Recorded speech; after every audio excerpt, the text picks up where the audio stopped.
นี้นี่บริการอันนี้บ่ลูกบี้ลูกบี้โอ้บริการพิเศษตอนเล่งนี่ย่อพวกเก่งมาได้แล้วพี่น้องเอ้ยม้วนมันนี่เนาะม้วนแต่มันเหนื่อย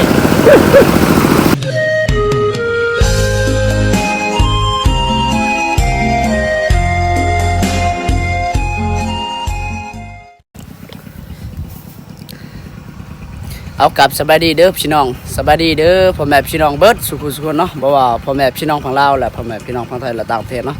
ยินดีต้อนรับเข้าสู่2บ่าวซีชนบทลาวเช่นเก่าเช่นเคยพี่น้องเนาะมื้อนี้ก็บ่าวซีก็ได้อัปเดตอยู่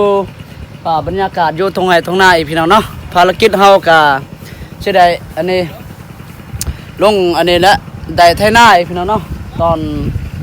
อนแรงนั่นแหละพี่น้องเนาะเพราะว่าตอนเช้าเฮาก็ไถอันนี้หน้าพี่ไอ้ดึงแล้วก็แล้วเนาะนี่แล้วก็สิได้ไปอันนี้ไถนาซอยลุงยอดเองเนาะเพราะว่าเพิ่นก็กำลังเริ่มมื้อนี้พี่น้องเนาะรถเฮานี่ก็5-6 คันนี่หวังว่าสิแล้วอยู่มื้อนี้พี่น้องไปติดตามไปรับไปชมไปเป็นกำลังใจนํกันเด้อพี่น้องไปพี่น้องไปรับชมไปเบิ่งนํกันพี่น้องตอนเช้าก็6 คันเด้อเนาะตอนเล็กยังเหลือ5 คันเพราะว่าอ้ายบ่าวตามเพิ่น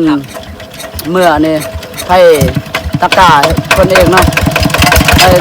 วานกาเพราะว่าเพิ่นสิได้วานกามื้อนี้เนาะตอนเล่น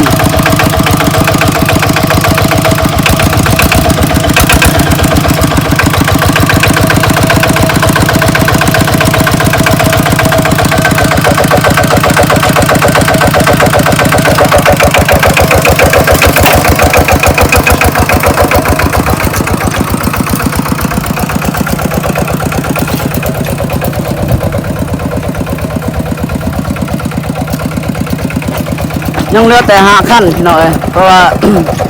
อ้ายบ่าวตามเพิ่นก็ได้กลับวังยาในหลังจากกินข้าวกินน้ำแล้วเนาะเพิ่นได้กลับเมื่อไทยอันนี้ขาดหน้าเพิ่นสิได้ว่านกาเด้เพราะว่าเพิ่นหากาเริ่มว่านกามื้อนี้เนาะยังเหลือแต่5 คันนี่เนาะ2 คันก็ได้ใช้งานแล้วเด้ไถนาแล้ว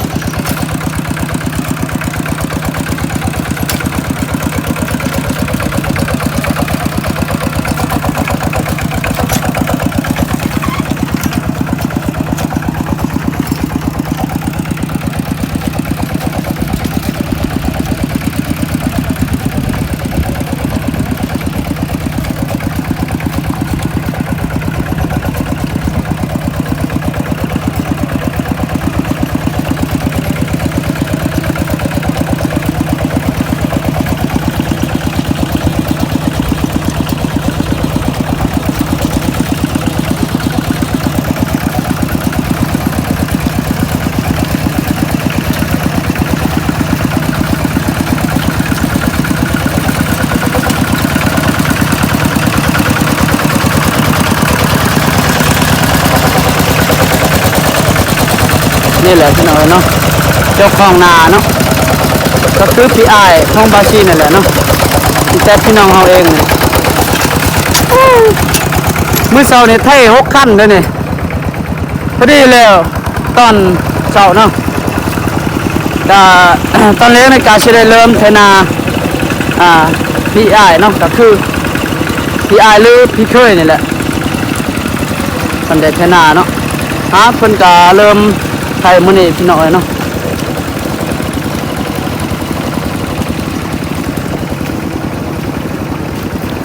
ทีมงานเฮามื้อพี่น้อยโอ้2 คันเลยบ่อยู่หั่น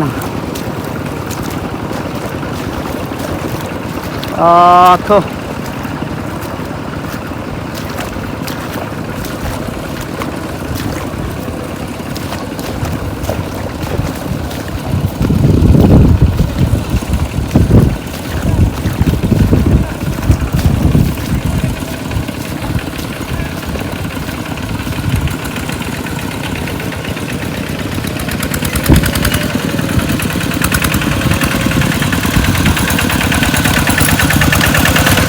ให้2 คนเลยบ่นี่ให้ใหญ่เนาะโอ้บ่เอาพี่น้องให้ใหญ่นี่จะได้ไปอันนี้2 คันเลยมองนี่เนาะเพราะว่ามันเป็นให้ใหญ่นี่บ่าวตรงละกะนี่เนาะ ให้บ่าวตัวโอ้สองคันเลยว่าสิไทยนี่สองคันเลยว่าสิไทยนี่โอ้ให้มันใหญ่เนาะนี่นแหละ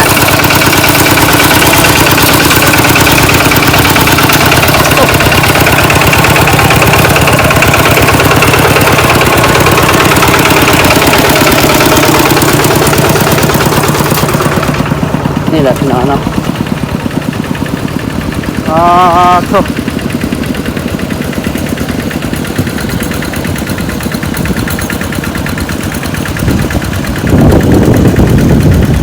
พอดีเลยอันนี้จะได้กับบาซีกาได้เปลี่ยนกับพี่อ้ายเนาะเพิ่นให้เพิ่นได้อันนี้ได้ให้หนึงแล้วก็ บาซีกาสิครอบอันนี้เปลี่ยนโต้เนาะ เดี๋ยวบาซีกาสิได้ไทยซอยเนาะประมาณยังซาไปให้เบิดนี่เนาะได้ว่าซาไปให้เหรอได้แล้วเนาะซาไปให้ได้นี่บ่ได้บ่นับเบิ่งสิป้ายแต่ว่ามันเป็นไฮใหญ่เนาะ เป็นไฮใหญ่ตัวนั้นเป็นไฮใหญ่ โอ้มันนั่นเนาะ ตัวบนกล้วยอยู่3ตัวเป็นไฮใหญ่เบิดพอดพุ่นเลย ขอพูดเลยโอ้พอดีแหละไทยเลยก็สิได้ไทยพร้อมกันเนาะ เจ้ามีแต่ไฮหน่อยๆเบิดพอดบนกล้วยนี่แหละกับตัวนั้นไฮบ่เดียวโหลดพี่น้อง มันนั่นเนาะ เพราะตัวนั้นเป็นไฮเดียวไฮแผ่นบ่ไงเลย โอ้มองอันนี้มีกกไม่ดูนี่บ่ แน่แหละ บอนควยอยู่นี่ แน่แหละ มันเป็นไฮใหญ่เนาะ ไฮใหญ่ พอดีไทยแล้วให้หน่อยเลยก็สิได้ไทยพร้อมกันเนาะทั้ง5คันเลยมื้อนี้นี่ปาดโทพี่น้องเอ้ยนี่เบิ่งเอานี่ อันนี้มันเป็นไฮใหญ่คือกันนี่2คันแล้วนี่เวลาเฮาไทยน้ำกันเนาะ แม่น อย่าให้มันเร็วไว้นะเพราะว่ามันอันนี้เป็นไฮใหญ่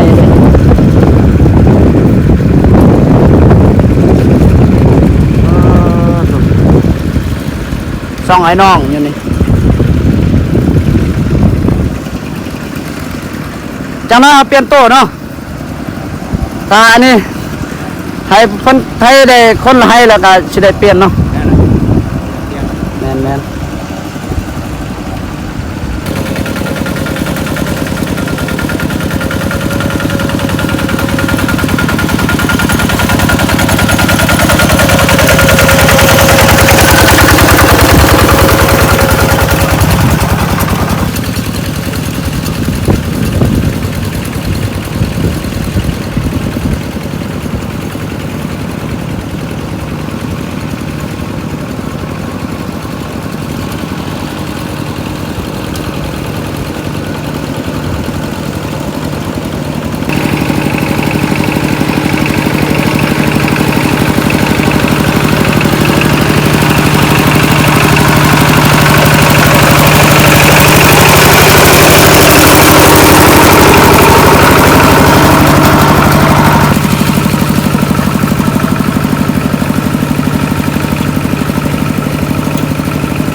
อันนี้พี่น้อยบอนนี้มาอันนี้ให้อยู่ในกาเป็นไฮใหญ่เนาะก็เลยได้ไทย2คันเลยไทยซอยกันเนาะเพราะว่ามันเป็นไฮใหญ่พี่น้อยนี่ไอ้บ่าวตัวแล้วก็เนาะน้องชายบ่าวต้องมันได้ไทยนำกันอยู่นี่เนาะนี่เดี๋ยวเฮามาอันนี้ เดี๋ยวบ่าวสิกาสิได้อัปเดตเนาะมาอันนี้มาเบิ่งแต่ละคนเทหน้าเนี่ยนะมันสิแตกต่าง ลื่นอันนี้โอ้ตกเนี่ยเนาะ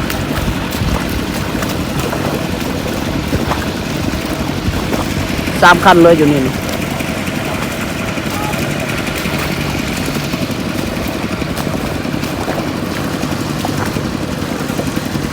กาบาซิกาสิเดเดเนาะที่อ้ายเพิ่นไถนา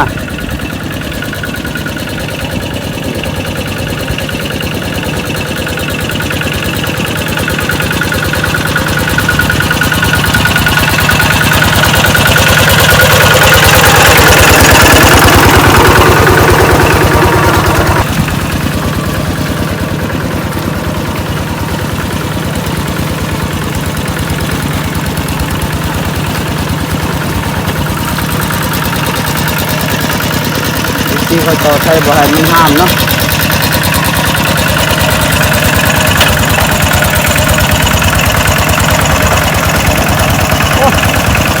อากาศมันร้อนนี่มันแดดพี่น้องเนาะบ่คือตอนเช้านะตอนเช้านะอันนี้ น้ำยังเย็นอยู่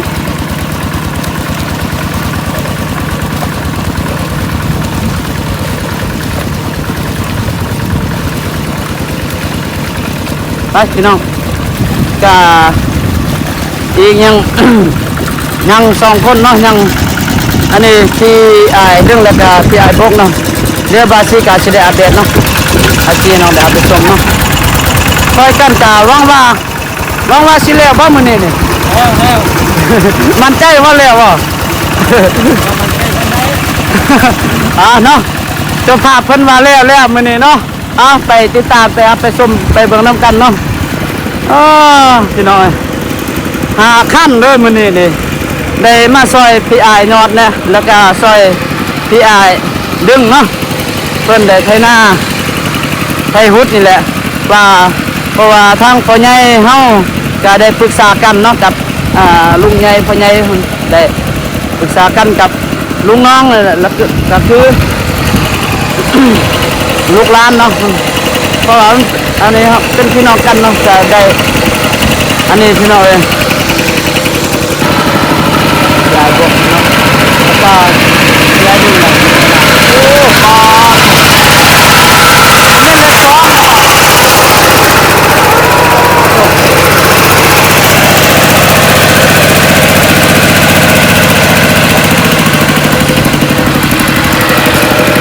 แต่ละคนเนาะ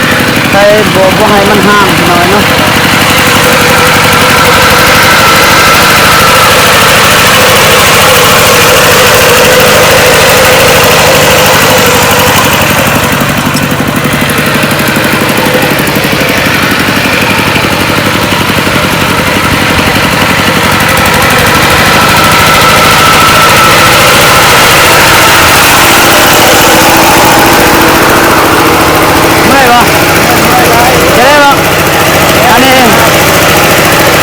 ว่าสิแล้วว่ามื้อนี้แล้วบ่ เนาะนี่บาซิก็ได้ตาอันนี้บาซิก็ได้ถามแต่ละคนเนาะว่ามั่นใจว่าสิแล้วมื้อนี้นี่เพราะว่ารถไอ้น้องเฮานี่ก็5คันเนาะตอนเช้าหันเฮาได้ไทอันหน้าพี่อายดึงเนาะพอดีได้6คันเนาะกินข้าวกินน้ำแล้วอันนี้ตอนเล้งเนาะพอดีอันนี้บาวตามเพิ่นก็ได้กลับเนาะเพิ่นหน้าเพิ่นก็อยู่อันนี้น้องค้าพี่น้องเพิ่นได้วันกะมื้อนี้เนาะเดี๋ยวบาวสิก็ได้ถามคนสุดท้ายเนาะพี่อ้ายดึงเพิ่นว่ามั่นใจว่าสิแล้วบ่มื้อนี้นี่นะเนาะเอาบาวสิก็สิได้อัปเดตให้พี่น้องได้เอาไปชม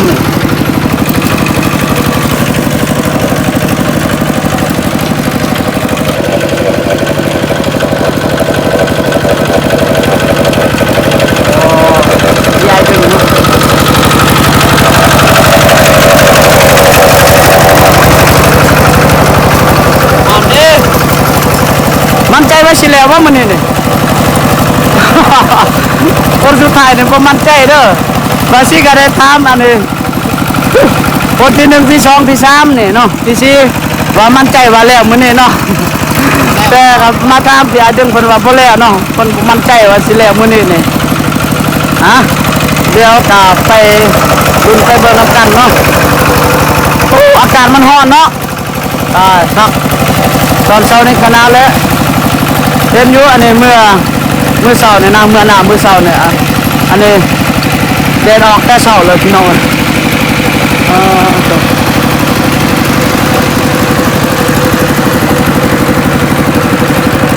ันนี้จะได้เปลี่ยนกันยังบาซีแล้วก็ลุงตู่แล้วก็นี่เนาะไอ้บ่าวโต้งเนาะมีแต่เฮายัง3คนบ่ทันได้ไทย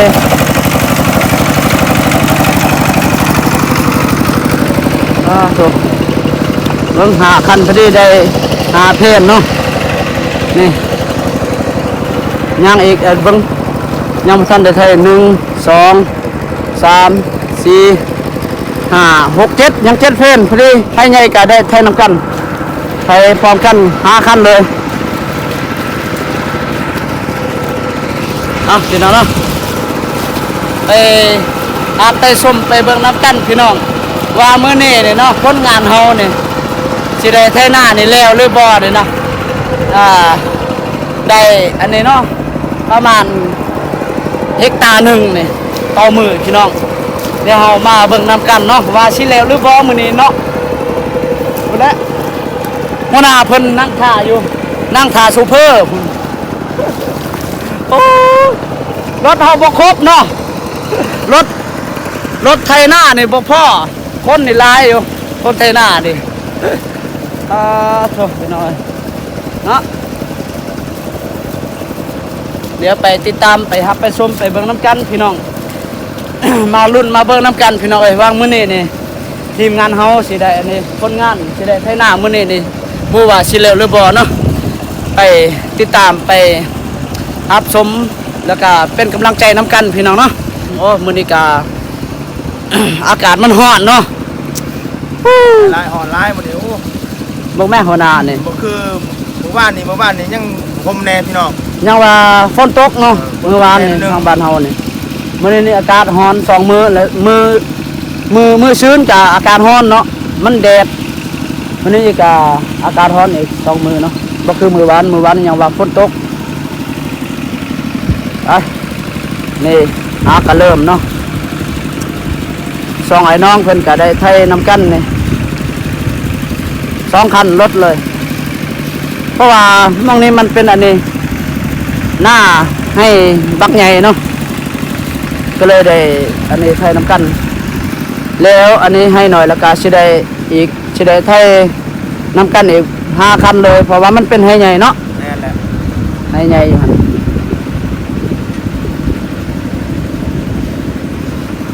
อ้าวรถเป็นจะได้อีกอะดะหั่นน่ะว่าจะบอกได้ว่าลูกแตกนั่นลูกดีแตกอีกยังน้อยนึงนึงก็ใกล้สิแล้วนี่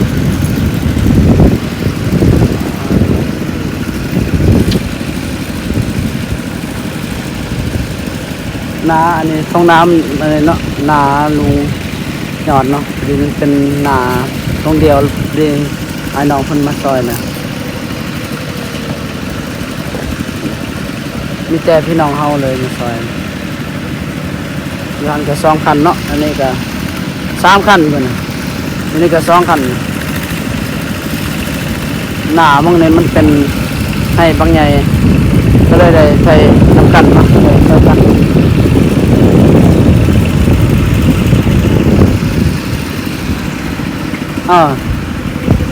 ลุงตู่ก็ได้หาไปอันนี้นะไปเปลี่ยนเลย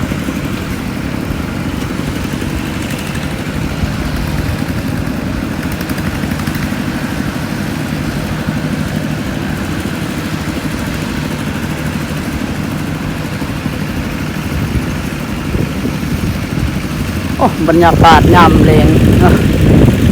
ตอนแลงพี่น้อยเนาะบรรยากาศจะดีอยู่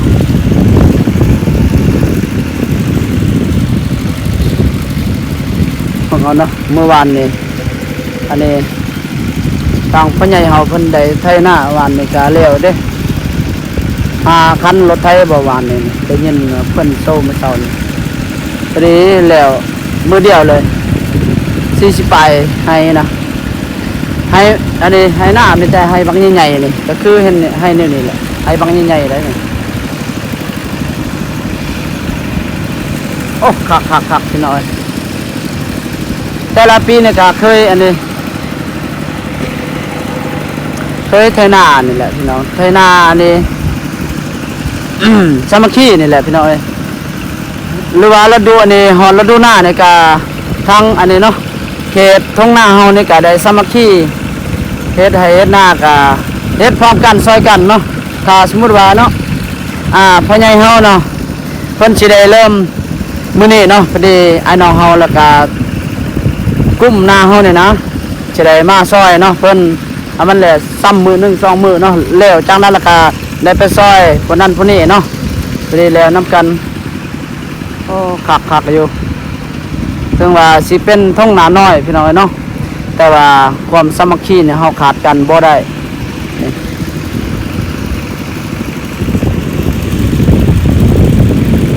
แต่บาวซี่ยังน้อยพุ่นแหละพี่น้อยเนาะได้เฮ็ดให้เฮ็ดนาแต่กี้แต่ก่อนเฮาเอาควายนี่แหละไถนาเนาะมื้อละให้สองให้นี่แหละพี่น้อยได้ไถซอยกันพอดีจนฮอดปัจจุบันนี้เนาะก็ยังได้ซอยกันอยู่นี่เองหายมีลูกหลานก็หลายต่างพ่อใหญ่เฮาเนาะพอดีได้ไถนาซอยกันพี่น้อยเนาะโต บวยอ่อน ได้เปลี่ยนโตสองคนแหละ ไอ้โตเปลี่ยนตัวลงสนามสั้นและตัวสำห้องลงน้ำหนัก เด้โตสำห้องอ่ะกาบาชิกาเป็นคนโตสำห้องกันนี่เดี๋ยวสิเปลี่ยนกับน้องชายตรงเนาะนี่เอาจับกล้องให้มัน ต้อ เนาะ งถ่ายแบบได้เดี๋ยวโอ้ยนะกินน้ำก่อนพี่น้อย ก่อนสิลงสนามนี่กินน้ำก่อน เป็น เพราะว่าอากาศมันร้อนต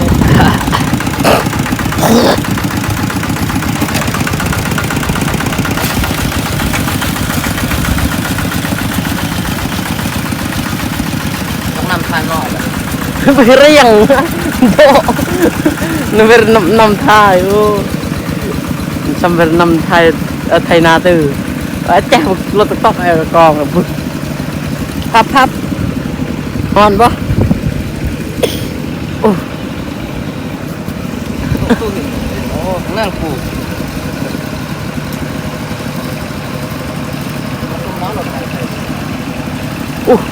ทางดันมันตึ๊บบ่ดันตึกนุ่งอยู่เฮ็ดตึ๊บทำแก๊สปืน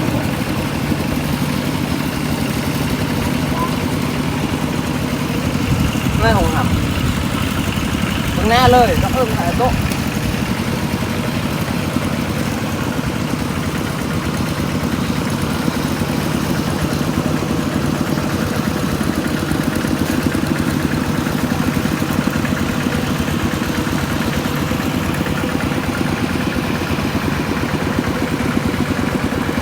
ต้องมาถ่ายบัตรก่อน เรียง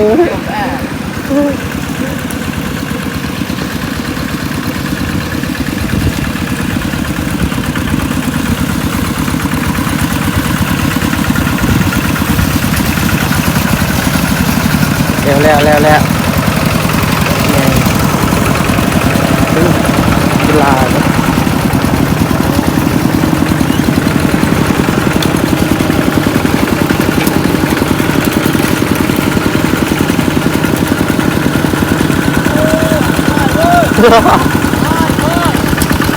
อย่ายุบเฮ้ยเวลา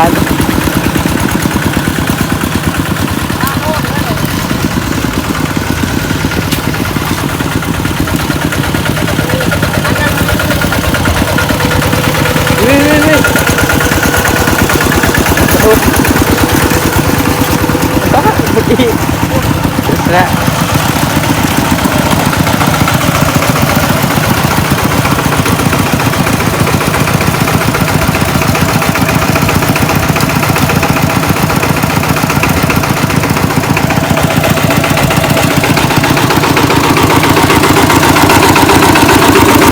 มันเป็นกองไม่ต้อง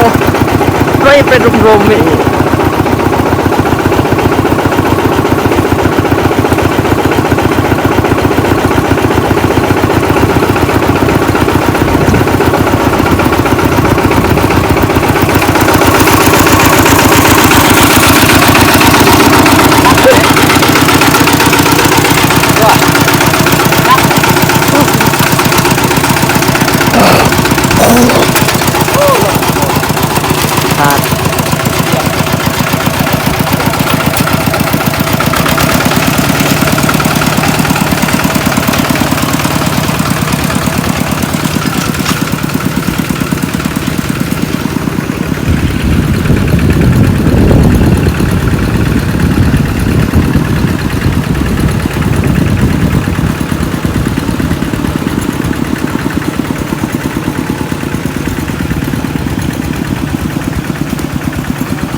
จับ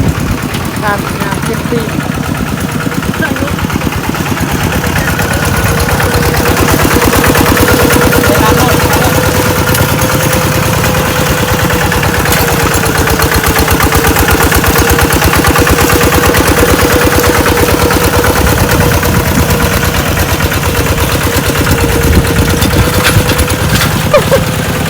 อยากโพด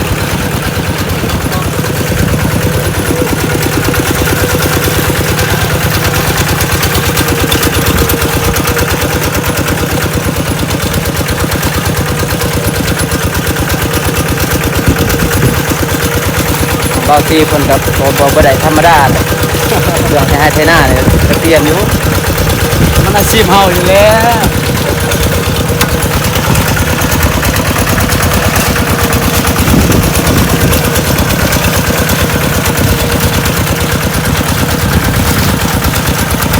นี่แหละให้หนึ่งที่ได้ชั่วโมงหนึ่งแหละ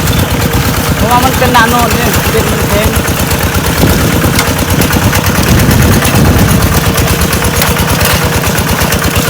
แค่นั้นรถมันแห้งคือรถเผารถเผาทำเลยแห้งอยู่แต่คนไม่แห้งหรอแต่คนไม่แห้งมันไม่ได้แห้งเลยน้ำมันห้อน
ก็โทษพี่น้อยลูกบีนี่ลูกบีจานแตกเนาะนี่แล้วสิฮะกะให้ประมาณยังหน่อยนึงเนาะกะสิแล้วนี่ อดีลูกบีมันแตกมองนี้เนาะก็ได้มันถึกอะไรมองบอลนะห่มๆอยู่โถ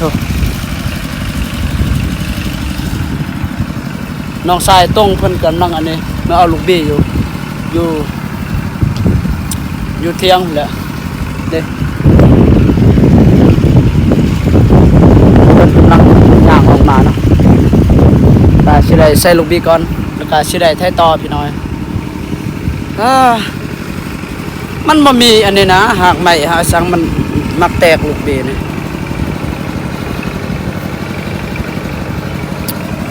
เอาเนาะก็สิได้ใส่ลูกบีแล้วก็สิได้ไถไม้นี่ตาน้องสายต้อง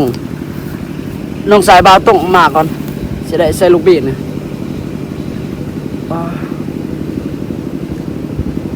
วงอันนี้บาซีไทยนี่มันถือกันนี่เนาะมันเป็นหนาโนนมันบ่มีน้ำนี่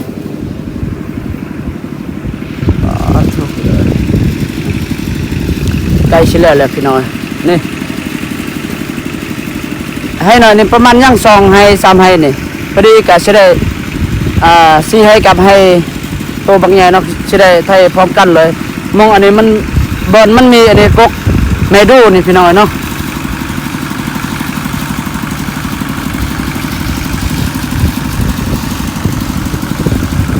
ผู้ว่าเพิ่นสิได้ลูกบีหรือบ่นี่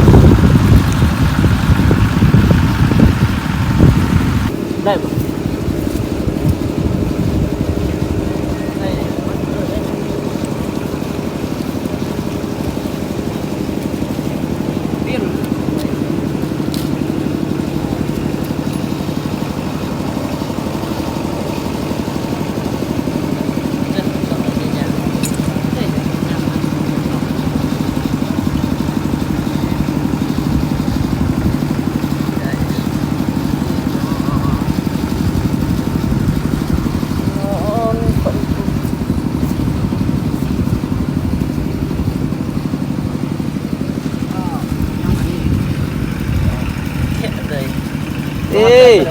สีมือเบาสี คนงานมื้อนี้นี่บ่ได้พอมันแตกมันดีจัด บ่แม่น2เทื่อกับนี่หรอบ่ อันนี้นี่บ่คันนี่ หมู่เดียว ตัวเดียวบ่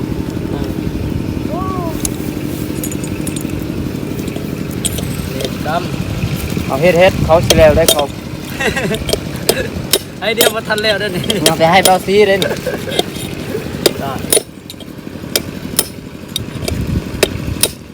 แปะลูกบีแกะซะ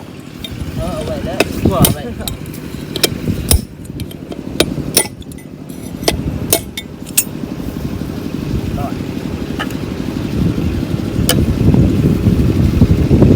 มันตะแคงดิ อ้าวย ามันลายนะ ด้วยเนาะใส่ลูกบีก่อน เยี่ยม โอ้โหขับเนาะยางอยู่พี่น้อง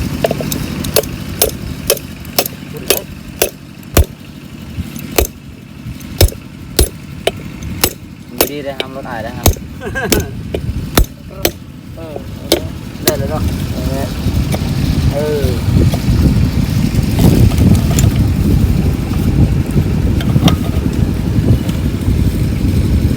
นี่แหละเขาบ่แม่นนายสร้างเนาะ แม่นคือการสร้างมั่งบ่แม่นสร้างแปลก สร้างมากเลยเป็นอยู่สร้างเต็มยอมแล้ว รอดบ่ลูกบีเตะกันอย่างสิมาหาสร้าง เซเว่นเลยเซเว่นอีกโอ้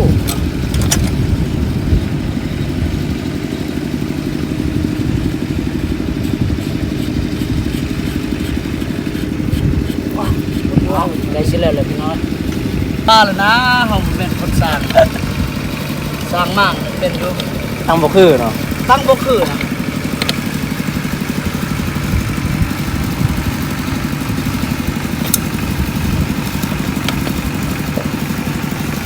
กินเบิ่งมันแพงโคตรจ้ะ เรียนเนาะได้เลยเนาะ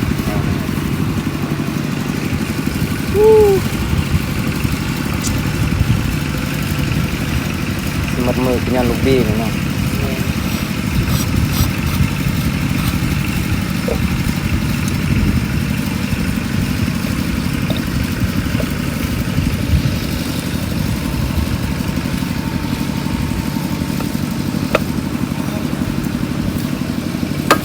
ได้แล้วนะ ได้แล้วบ่ นอกจากบีเต็ด เรียบร้อยสตาร์ท มาเครื่อง มา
สวยพี่น้อยไทยมาแต่พุ่นนะพอดีนี่ ได้ไปไทยตอนแรงนี่นะใกล้ชิแล้วนี่ยังให้เดียวนี่ยังให้ปังใหญ่นี่ตัวก็เลยได้ไทยพร้อมกันเนาะพี่น้องเนาะนี่พี่น้องเนาะเดี๋ยวเรามาเบิ่งมาติดตามเนาะว่ามื้อนี้นี่เอาอันนี้ได้ไทยหน้าเนาะได้ไทยพร้อมกันทั้งหาขั้นเลยเพราะว่าให้นี่มันเป็นอันนี้ให้นี่ให้ใหญ่เนาะยังเหลือแต่เพ่นเดียวนี่ครั้งสุดท้ายพี่น้องเนาะเดี๋ยวบาซิกาสิได้อัปเดตเนาะ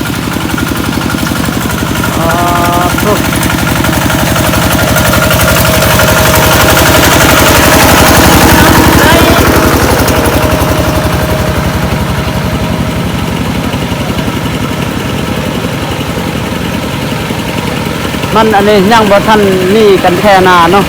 ก็เลยมันเป็นให้ใหญ่เนาะ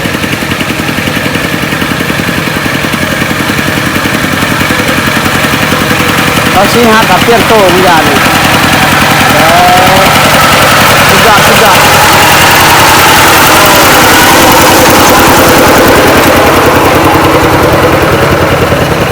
ดคักไปหน่อย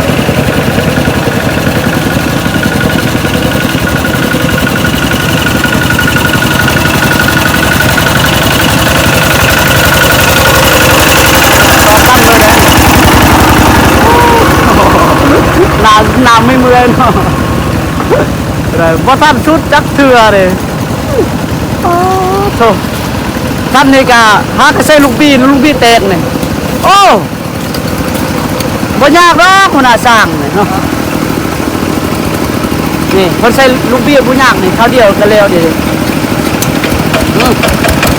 เฮ้ยมันเอาไป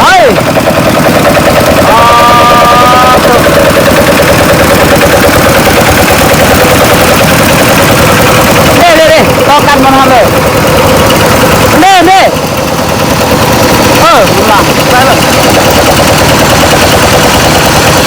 ทางเนาะม้วนปีนี่เนาะถูกคุณลองใส่เบาตรงคนเดินไปก่อนนะเนาะเอาตามกันเลยโอ้คอยถูก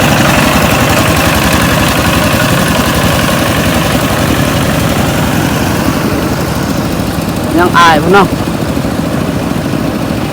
โซเฟอร์ใจเย็นโอ้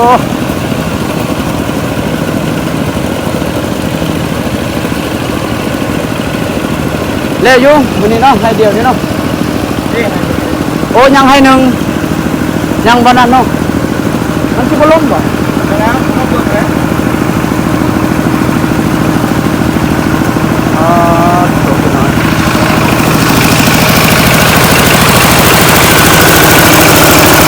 ซุปเปอร์ร้อยรถมันต้องร้อยเนาะคำเลยพี่น้อยนี่น้องสายเบาตรงเนาะเพิ่นน้ำหนาปลาทางเพิ่นไปก่อนนะ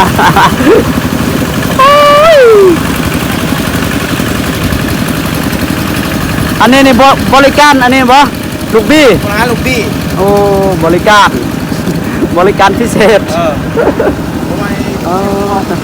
เช็ดอีกอย่างอีกนั่นลูกบี้เพ่บ่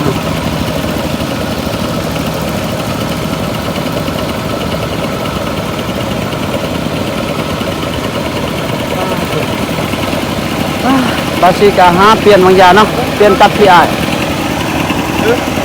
เปลี่ยนตัวบ่ใช่นะเดี๋ยวเปลี่ยนกับต้นเลย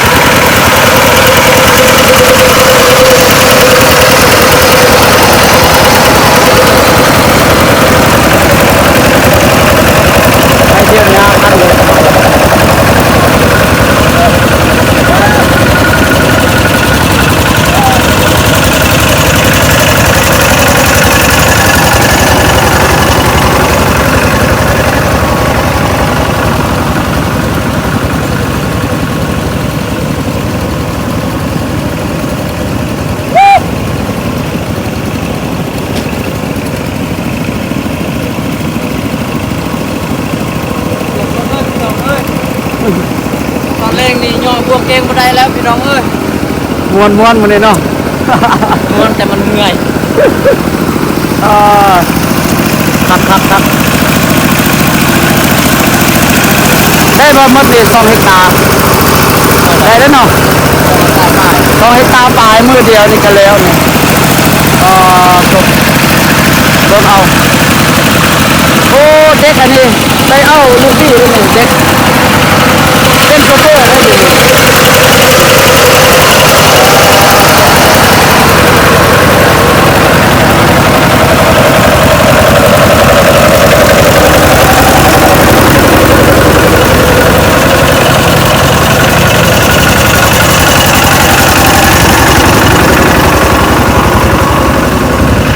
เมื่อยป่ะหายใจออกอยากลมแน่เลยมึงนั่นป่ะก็คนแก่โอ้แจ้จนโอ้นี่แห้งหายแล้วนี่ให้ตัวนี้เลยเนาะตัวนี้เอาแต่ขั้นตัวพักขั้นตัวเป็นแบบไหนนี่คือการเล่นต้นไม้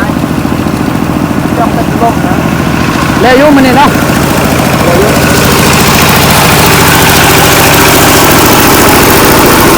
สู้ได้เด้อสู้เด้อ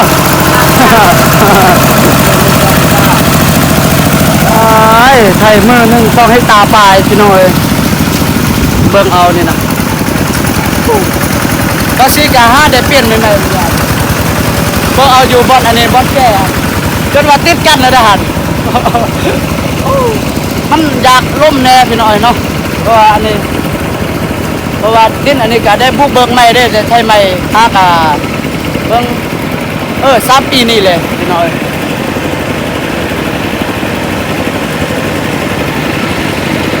ไปทางลัดเลยโอ้คักพี่น้อยเบิ่งเอาเดี๋ยวติดกันเลยคักเลย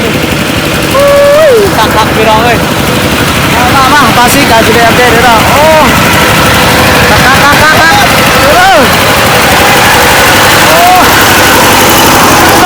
แล้วเขาติดตามเจ้าแล้ว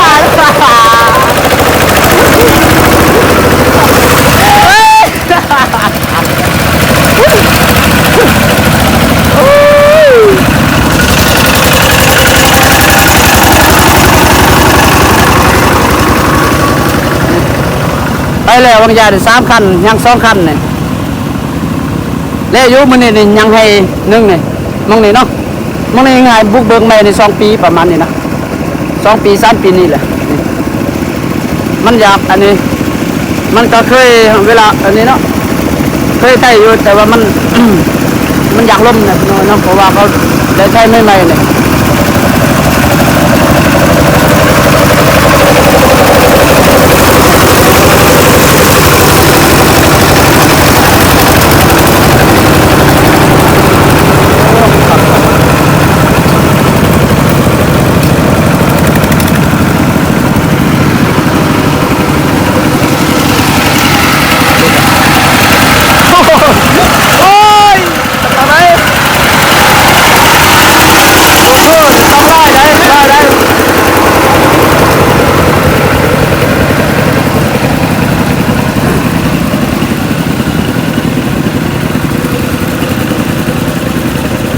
ทีมองนี้ก็ยังอันนี้เนาะ ไปหอบเดียวกับเบิดเลย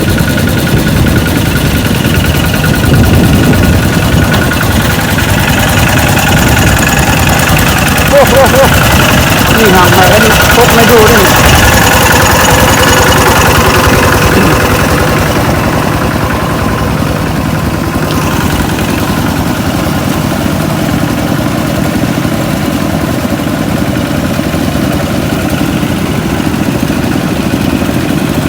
เอาพี่น้องเนาะจากไกลสิเลี้ยวเลยพี่น้องนี่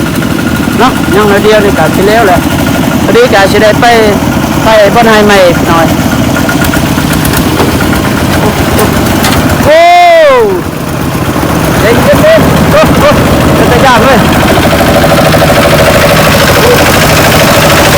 จ้า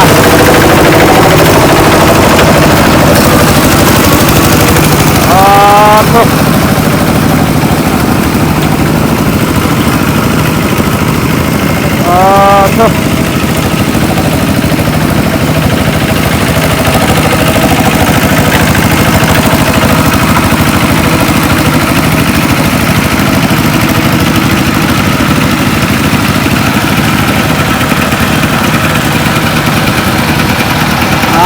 แล้วเนี่ยแล้วพี่น้อยเนาะ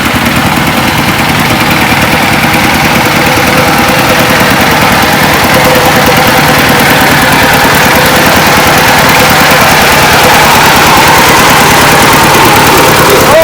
มันสิล้มเลยหัน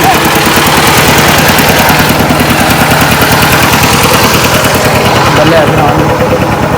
เบิดแล้ว